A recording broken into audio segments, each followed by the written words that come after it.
فلربي كل حمد جل أن يسوره العاد إذ حبانا بوجود المصطفى الهادي محمد. اللهم صل وسلم على سيدنا محمد صلاة نكون بها محبوبين لك ومحبوبين له. Amma ba'du.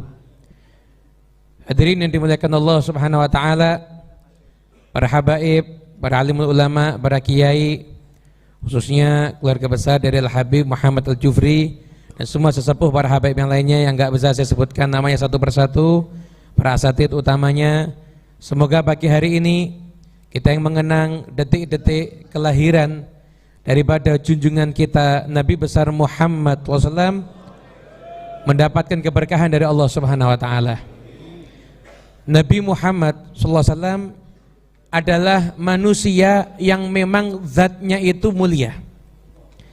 Hingga kalau Anda perhatikan yang ada dalam kitab Maulid Simtud Duror, berulang kali Habib Ali bin Muhammad Al-Habsyi menyatakan hadhihi dzatihi syarifah. Dzati syarifah. Kenapa? Karena kemuliaannya itu kemuliaan dzati, zatnya yang mulia. Kalau kita ini mulia karena kemuliaan sebab. Kita ini umat akhir zaman mulia kenapa? Karena kemuliaan sebab. Bi akramir rusli kunna akramal umami. Rasulnya kita rasul yang termulia, maka kita pun juga menjadi umat yang termulia. Nabi Muhammad enggak, zatnya yang mulia. Itulah hikmahnya. Kenapa Nabi Muhammad tidak dilahirkan di bulan Dzulhijjah? Padahal ketika itu orang Arab menghormati Dzulhijjah, bulan haji, atau di bulan Rajab, bulan haram yang orang gak mau perang di saat itu, atau di bulan Ramadan. Kenapa Nabi Muhammad dipilihkan lahirnya oleh Allah ada di bulan bulan Rabiul Awal? Rabiul Awal itu gak punya nilai. Di masa itu gak ada orang mengenang Rabiul Awal kecuali setelah lahirnya Nabi Muhammad SAW. Kenapa? Agar kita sadar kelahiran Nabi itu mulia bukan karena Rajab. Kalau Nabi lahir di bulan Rajab, orang anggap Rajab makanya mulia karena Rajabnya. Enggak, Rabi yang enggak mulia ini karena di situ dilahirkan Nabi Muhammad, maka Rabiul Awal menjadi hari yang mulia. Kenapa hari Senin? Kenapa bukan di hari Jumat, hari rayanya orang Islam? Hari Sabtu diagungkan sama orang Yahudi, hari Ahad diagungkan sama pengikutnya Nabi Isa alaihissalam. Kenapa dibuat di hari Senin? Biar orang tahu Senin aslinya nggak mulia, tapi Senin menjadi mulia karena di situ dilahirkan Nabi Muhammad SAW. Karena itu zat yang mulia ini lahir pada saat-saat semacam ini. Ada beberapa riwayat yang mengatakan Nabi Muhammad, memang ada riwayat yang mengatakan tanggal 9 Rabiul Awal, tapi juga nggak kalah masyhurnya riwayat yang mengatakan kelahiran Nabi tanggal 12 Rabiul Awal. Sebenarnya nggak penting ada diskusi tentang itu, yang penting dimanapun juga, saat apapun juga, mengenang Nabi Muhammad adalah satu kebaikan dan satu keindahan. Itu yang harus kita sepakati bersama. Dan Nabi Muhammad SAW itu kalau kita mau bercerita tentang kelahiran Nabi, tentang manusia yang sangat istimewa ini, kita lihat Al-Quran itu menceritakan kelahiran orang-orang hebat. Al-Quran menceritakan kelahiran Nabi Musa, diceritakan dalam Al-Quran. Bagaimana ibu yang Nabi Musa di bawah tekanan ketika itu akhirnya melahirkan anak, dan anaknya kemudian diperintahkan untuk diletakkan di peti, kemudian dilemparkan ke laut. Nabi Musa alaihissalam. Kelahiran Nabi Isa, Siti Maryam yang ketika itu dituduh macam-macam, beliau bersandar di pohon kurma, dan pohon kurma itu, pohon kurma kan kokohnya luar biasa. Wa huzzi ilaiki bijid'in nakhlati tusaqit alaiki rutaban janiyya. Kalau kamu goyangkan aja dikit itu daripada pohon kurma itu, nanti akan jatuh itu kurma-kurmanya. Lahir Nabi Isa. Bahkan gak cuma Nabi Isa, Siti Maryam itu kelahirannya diceritakan. Imran punya istri namanya Hannah. Hannah ini nazar, udah hamil. Saya nazar, ini anak saya akan mengabdi sama Allah. Saya sebagai orang tuanya, saya gugurkan hak saya. Ini anak saya biar ngabdi terus sama Allah. Lahir ternyata perempuan. Biasa setengah protes sama Allah. Walaisa dzakaru kal untha, ya Allah. Enggak, laki enggak sama dengan perempuan untuk ibadah. perempuan nggak bisa maksimal. Tapi Allah menjawab, walaisa dzakaru kal untha. Betul, memang laki nggak kayak perempuan, tapi anak perempuanmu yang ini di tafsirnya itu akan mengalahkan banyak orang laki-laki. Itu Siti Maryam, dan akhirnya menjadi ahli ibadah dan memiliki anak yaitu Nabi Isa alaihissalam. Kalau Nabi Musa, Nabi Isa, Siti Maryam diceritakan detail dalam Al-Quran, maka merupakan satu ajaran Al-Quran untuk kita ini mengenang Nabi Muhammad SAW. Bagaimana detik-detik kelahiran Nabi, bagaimana istimewanya kelahirannya Rasulullah SAW. Nabi Muhammad itu lahir 50 hari setelah akan datang serbuan pasukan gajah. Abraha itu datang bawa pasukan gajah. Tidak usah bayangkan, nggak ada yang bisa ngelawan kalau pasukannya gajah. Ibarat zaman sekarang pasukan bawa tank begitu semuanya. Tapi kalau Allah yang punya mau, siapa yang bisa menghalangi maunya Allah? Abdul Muthalib datang ketika Abraha pasukannya ngambil ternak-ternak milik orang-orang Quraisy ketika itu, maka Abdul Muthalib sendirian mendatangi Abraha di tengah pasukan yang luar biasa. Setelah itu Abraha dari saking hebohnya dan kedatangan Abdul Muthalib sampai beliau gugup, harusnya raja di singgasana duduk di bawah berdua sama Abdul Muthalib ketika itu. Raja Abraha duduk, harusnya dia duduk di singgasana. Lihat Abdul Muthalib sungkan, dia duduk di bawah kakinya Rasulullah. Ya, Rasul datang, unta saya diambil, saya mau bawa balik unta saya. Oh, kamu gak membela Ka'bah? Unta itu pemiliknya aku, Ka'bah pemiliknya Allah. Kalau kamu ganggu Ka'bah, kamu akan berhadapan dengan yang punya. Silahkan aja kalau kamu berani. Dikembalikan untanya, Abdul Muthalib bawa masyarakat untuk mengungsi ketika itu. Maka ketika Abraha udah mendekati dan sampai di Wadi Nu'air, maka turunlah ketika itu burung ababil. Satu burung bawa 3 batu di paruhnya dan di 2 cakarnya. Dan satu batu itu begitu dilepaskan pas pada bagian tengah dari kepala ini dan langsung nembus sampai ke bawah. Semuanya itu mati karena batu itu. Yang enggak mati karena batu itu cuma satu, Abrahanya. Abraha enggak kena batunya. Kenapa? Karena yang kena batu matinya langsung. Abraha sama Allah dibuat matinya enggak langsung. Abraha enggak kena batunya tapi kena radiasinya. Sampai akhirnya kulitnya itu ngelupas sampai dia kelihatan jantungnya sendiri berdetak. Setelah itu baru mati. Macam-macam dengan Ka'bah, macam-macam dengan syiarnya Allah Subhanahu wa taala. 50 hari setelah itu di tempat yang sunyi, kurang lebih jarak rumahnya itu 200 meter dari Ka'bah. Ketika kita mengenang ini, istihdharkan, hadirkan bagaimana suasana ketika itu. Bersama dengan Siti Aminah ada 4 orang wanita, Fatimah, kemudian Ummu Aiman, Thuwaibah, dan Syafa'. Itu membantu detik-detik kelahirannya Nabi Muhammad. Aminah berulang kali mengatakan, janinku ini lain daripada yang lain. Aku hamil, aku dengar orang kalau hamil berat, susah, capek. Aku gak ngerasakan itu, gak pernah ini. Dan berulang kali aku tuh mimpi, dari perutku ini keluar cahaya yang menerangi sampai daerah Busra. Busra itu gedungnya orang Syam. Sekarang ini berarti berada di daerah Suriah. Ini di Mekah, daerah gedungnya di Suriah itu kelihatan karena cahayanya. Dan subhanallah, daerah Syam yang pertama kali ditaklukkan kaum muslimin, daerah Busra. Isyarah daripada mimpinya Siti Aminah. Isyarah. Ketika itu kelihatan, Busra itu kelihatan, nyata. Maka ketika prosesi kelahiran Nabi Muhammad SAW, Rasul ketika itu dalam proses akan dilahirkan, maka betapa mudah prosesi kelahiran tersebut. Dan Fatimah yang menyaksikan peristiwa itu meriwayatkan, saya tidak menyaksikan apa-apa di rumah itu begitu bayi itu lahir, kecuali yang saya saksikan hanya cahaya.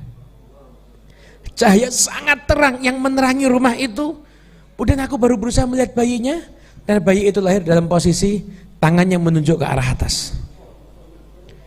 Matanya udah pakai celak, tali pusar terputus, maaf, kemaluan udah dikhitan. Ada bayi yang seperti ini?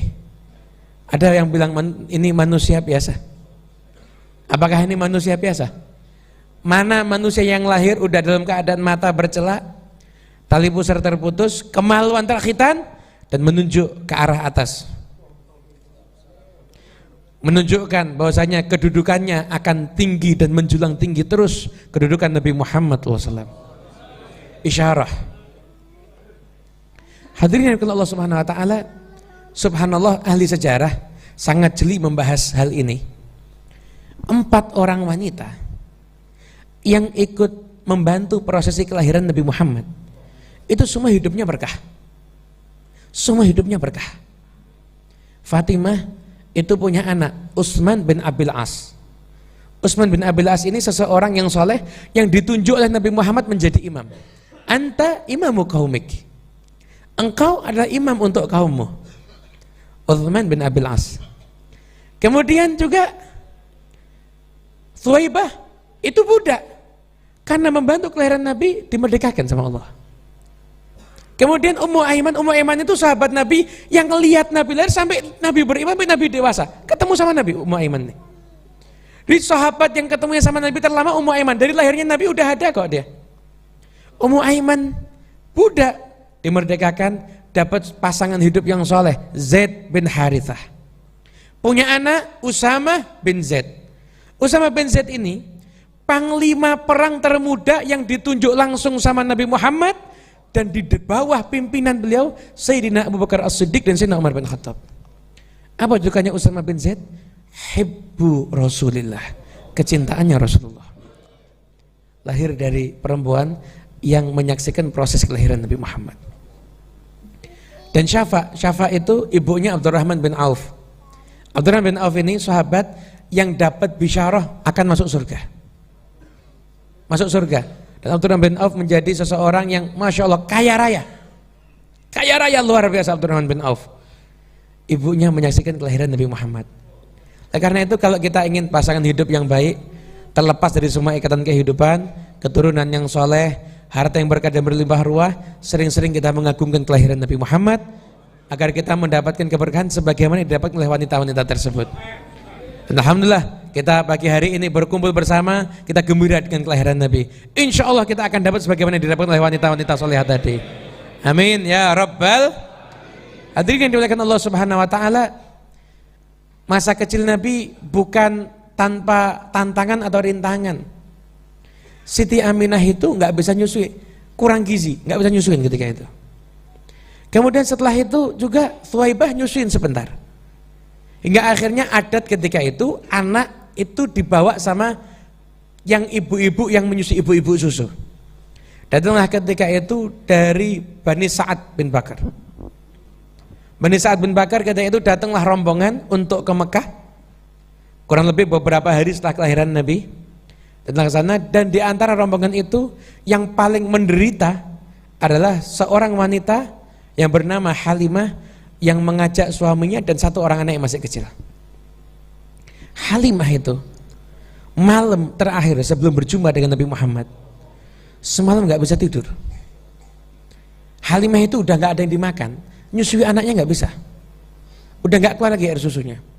Untanya itu udah nggak keluar lagi air susunya, nggak keluar lagi air susunya untanya itu, untanya Halimah nggak keluar lagi. Bahkan ketika itu suaminya juga bingung, semalaman mereka itu nggak bisa tidur kelaparan, dan bayi yang dibawa itu nangis terus. Tibalah harinya ketika akan mencari bayi susu. Ada memang beberapa riwayat kisah, kita akan yang umum biasanya disampaikan, yaitu ketika Nabi Muhammad ditawarkan karena yatim nggak ada yang mau ngambil, dan mayoritas kitab sirah mengatakan seperti itu. Tapi ada sebagian yang lain, dan ini yang dikutip oleh Habib Ali bin Muhammad Al-Habsyi, Sahibul Maulid Simtud Durar. Habib Ali itu dari saking cintanya sama Nabi, nggak mau bilang Nabi ditolak tuh nggak mau. Mengatakan apa? Tasabaqat ila radhaihil murdiat. Rebutan orang menyusui Nabi Muhammad. Tapi nggak ada yang bisa nyusui Nabi Muhammad kecuali hanya Halimah. Halimah ini begitu lihat Nabi, ibunya Nabi ini mau nyerahkan anaknya loh ini kepada orang yang belum kenal. Tapi kita lihat Halimah, fahanat alaihi hunuwal ummahati 'alal banin. Dilihat Halimah ini, ya Allah, megangnya Nabi itu kayak cintanya seorang ibu kepada anaknya. Cinta seorang ibu kepada anaknya. Dengan penuh perasaan kasih sayang. Maka ibu Nabi bisa untuk udah dipasrahkan.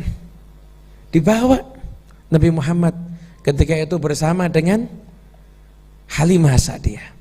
Begitu hari pertama Nabi Muhammad dibawa, Halimah yang udah kurang gizi, air susunya kembali ada.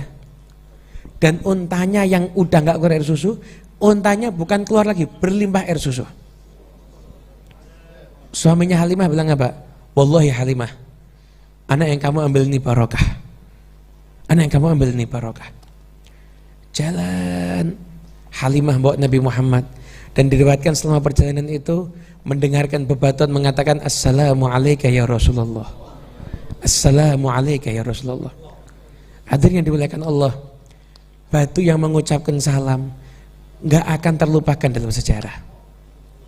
Nabi Muhammad ketika di Madinah beliau pernah mengatakan, demi Allah, ada satu batu di Mekah sering mengucapkan salam kepadaku. Mekah itu isinya batu. Sampai sekarang aku masih tahu batu itu yang mana, bentuknya seperti apa, aku masih hafal. Kalau batu mengucapkan salam diingat sama Nabi, apalagi kita umatnya.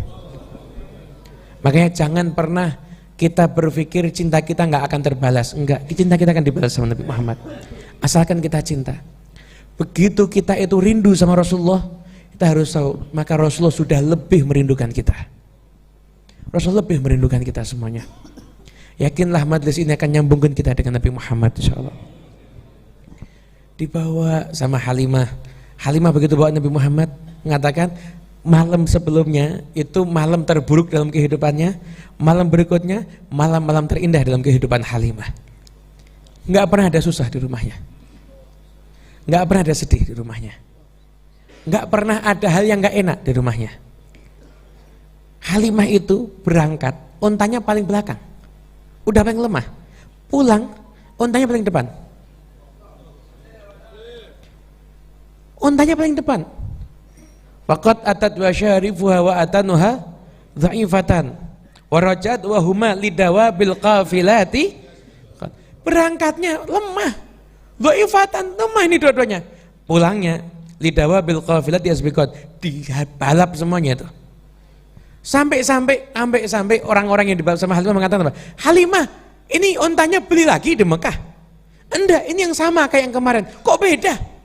Kemarin lambat, kok sekarang cepet? Sekarang cepet ini onta kamu. Saya juga nggak tahu kenapa ini. Cepet sampai di rumah Halimah. Begitu Nabi Muhammad di rumah Halimah, hari-hari di rumah Halimah tidak pernah ada susah di situ. Daerah Bani Bakar itu diriwayatkan, itu daerah paling gersang yang pernah ada. Nggak ada daerah lebih gersang dibanding itu, nggak ada. Daerah yang paling gersang itu daerah situ. Ini ternaknya Halimah, kambing-kambingnya, untanya gemuk semuanya. Daerah gersang. Sampai-sampai tetangga-tetangganya bilang apa? Kalau kamu itu mau gembalakan hewan ternak, kambingmu, untamu, taruh tempatnya yang sama kayak tempatnya Halimah. Itu tempatnya Halimah gemuk, tempat kamu kurus semuanya. Bingung, dikembalikan tempat yang sama, ternyata nggak tambah gemuk, tetap. Memang bukan tempatnya, karena yang berada dengan Halimah adalah manusia termulia, manusia yang setiap nafasnya mendapatkan pandangan dari Allah Subhanahu Wa Taala, manusia yang paling dicintai oleh Allah, manusia yang berkatnya Allah akan memuliakan siapapun. Dan karenanya pula siapapun yang sul adab Allah juga akan menghinakannya. Manusia yang bernama Muhammad Rasulullah SAW. Karena Nabi Muhammad. Halimah umur 2 tahun Rasulullah SAW. Halimah masih senang, tapi udah harus bawa pulang. Bawa pulang, bilang sama ibunya Nabi, di Mekah banyak wabah penyakit. Saya ambil lagi aja.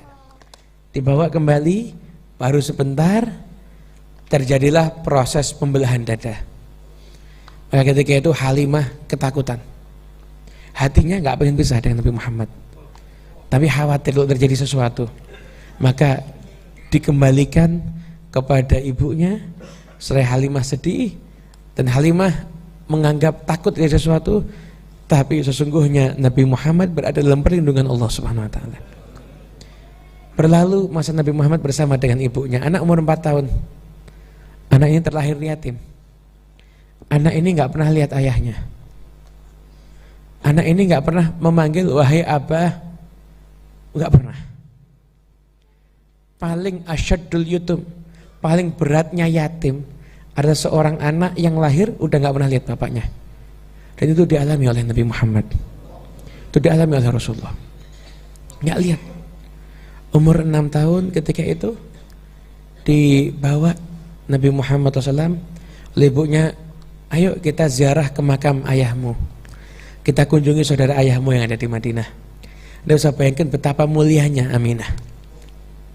Suaminya udah nggak ada, perjalanan 500 km ditempuh mau menjalin silaturahmi dengan saudara-saudara suaminya, padahal suaminya udah meninggal dunia. Berapa banyak sekarang istri yang nggak mau ketemu sama keluarga suaminya padahal suaminya masih hidup? Banyak. Nggak cocok, nggak mau, nggak seneng. Ini Halimah suaminya udah nggak ada. Ini Halimah, Aminah, Siti Aminah luar biasa, masya Allah akhlaknya. Dibawa Nabi Muhammad 2 unta, Halimah, Ummu Aiman sama Rasulullah. Ketika itu umur 6 tahun. Ketika itu Nabi Muhammad SAW jalan sampai akhirnya mencari makam ayahnya dan menemukan makam ayahnya. Anda bisa bayangkan anak cuma tahu makam ayahnya, cuma tahu makam ayah, nggak pernah tahu wujud ayahnya. Aminah menangis, Nabi Muhammad juga menangis. Kenapa? Dia hanya bisa bayangkan ayah saya seperti apa sebenarnya. Nggak bisa, nggak pernah lihat, nggak pernah tahu. Ketika itu dirapikan itu makam. Setelah itu ada tempat-tempat, ada seperti air begitu sana, kemudian keliling ke keluarga ayahnya. Dan di perjalanan itu Siti Aminah sakit. Siti Aminah sakit. Sampai sakit dirawat sama Nabi Muhammad sama Ummu Aiman. Dirawat, diperhatikan. Sampai sakitnya semakin parah. Sampai akhirnya Siti Aminah melantunkan berbagai macam beberapa syair yang indah yang menunjukkan bahwasanya anaknya bukan manusia biasa. In sahha ma absartu fil manami fa anta mab'udzun 'alal anami. Kalau benar apa yang aku lihat di mimpiku, engkau anakku adalah yang diutus untuk alam semuanya ini. Untuk seluruh manusia, jin dan malaikat semuanya. Ini engkau adalah utusannya. Maka satu kullu hayyin mayyit, setiap yang hidup pasti akan mati. Setiap yang baru pasti akan usang. Dan aku tidak akan usang karena aku meninggalkan kebaikan yaitu Muhammad. Ketika itu wafatlah Siti Aminah. Bagaimana tangisan Nabi Muhammad ketika itu? 6 tahun lihat makam ayahnya, satu lihat jasad ibunya. Ketika itu hadirin yang dikasihi Allah Subhanahu wa taala, Nabi Muhammad dan Ummu Aiman menggali tanah untuk makam ibunya sendiri. Digali tanah untuk makam ibunya sendiri. Kemudian setelah itu ketika Ummu Aiman akan memasukkan jasad daripada Siti Aminah, Ummu Aiman mengatakan, Muhammad jangan lihat ya, kau jangan lihat, ini ibumu, jangan lihat. Karena takut Nabi Muhammad itu nggak kuat. Dibawa sama Ummu Aiman, dikuburkan, ditutup sendiri, diuruk sendiri jasad ibunya. Anak kecil umur 6 tahun, umur 6 tahun. Kita lihat mungkin ada anak kecil umur 6 tahun yatim banyak, tapi yang gali kuburan untuk bapaknya nggak ada. Gali kuburan untuk ibunya nggak ada. Ini anak kecil ditinggal wafat, perasaan seperti itu harus gali makam untuk ibunya sendiri dengan alat yang sederhana ketika itu. Perjuangan luar biasa. Ditaruh, setelah itu ada di makam itu, setelah itu ditutupkan. Dan setiap Nabi Muhammad SAW itu ziarah, itu hadis, dalam hadis dikatakan apa? Fabaka wa abka haulah. Membantu setiap ziarah ke ibunya, beliau menangis dan menjadikan orang sekitarnya itu semuanya menangis. Cuma 6 tahun berjumpa sama ibunya, tapi punya kenangan yang bisa menjadikan betul nangis setiap ziarah ke makam ibunya. Nabi Muhammad SAW. Baru sebagian kecil ini. Setelah itu berhari-hari, ada yang mengatakan 3 hari Nabi Muhammad nangis di situ.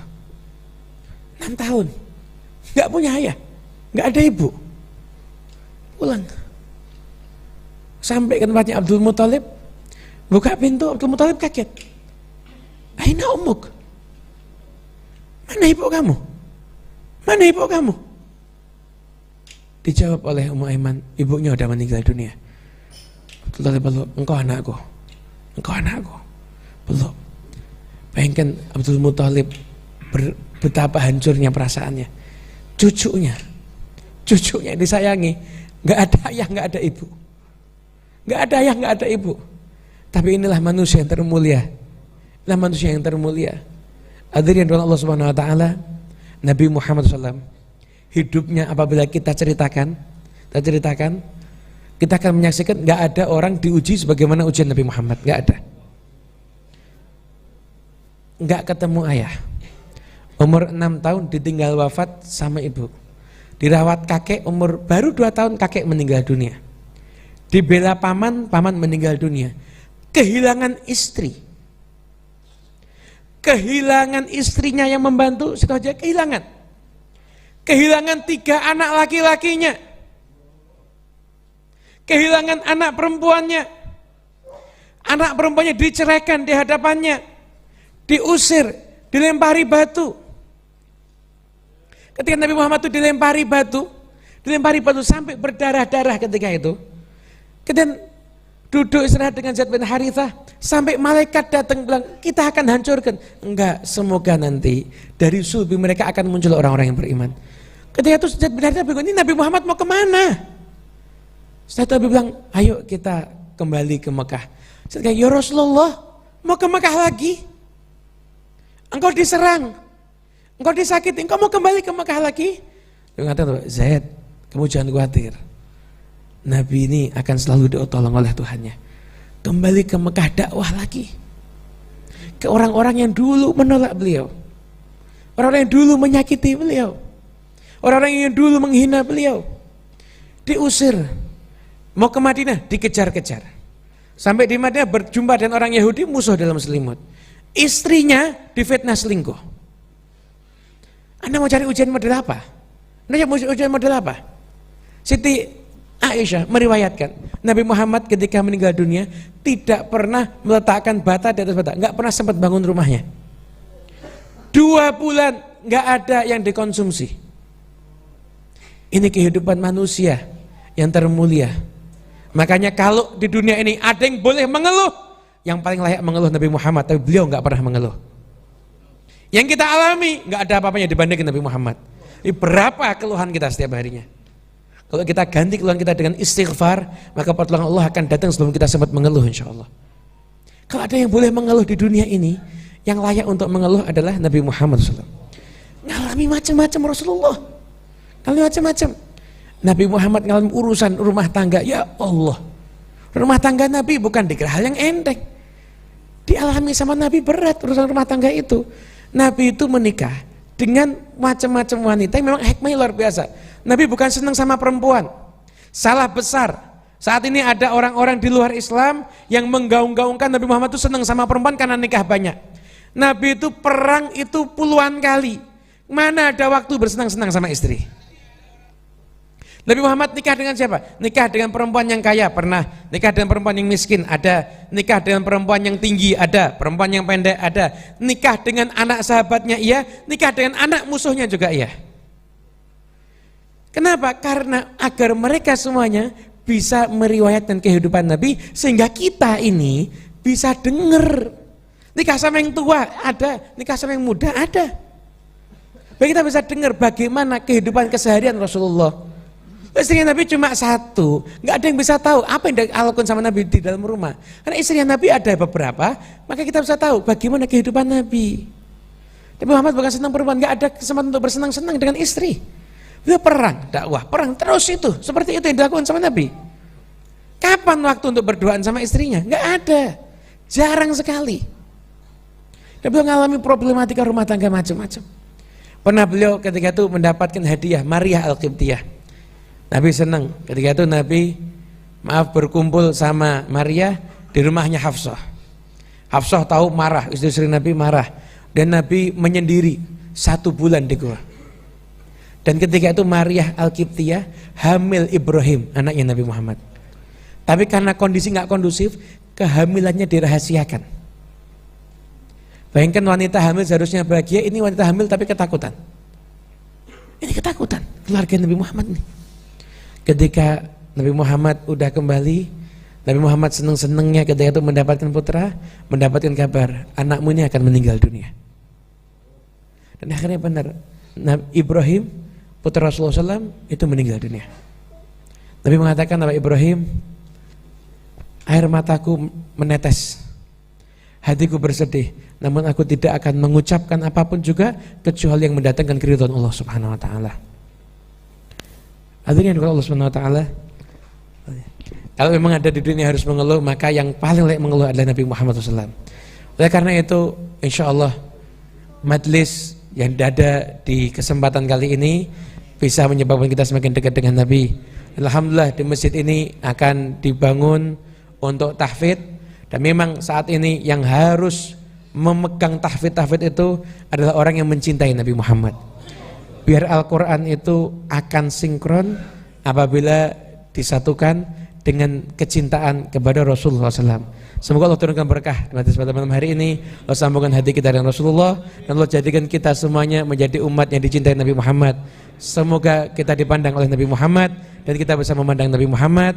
Semoga Nabi Muhammad cinta kepada kita semuanya, Nabi Muhammad membela kita semuanya, dan insya Allah tidak sedikit pun dalam hati kita terputus dengan Nabi Muhammad. Allah jadikan idola kita Nabi Muhammad, jadikan cinta kita Nabi Muhammad, dan Allah selalu sambungkan kita dengan Nabi Muhammad SAW. Amin ya rabbal alamin. Wa'afu minkum. Wassalamualaikum warahmatullahi wabarakatuh.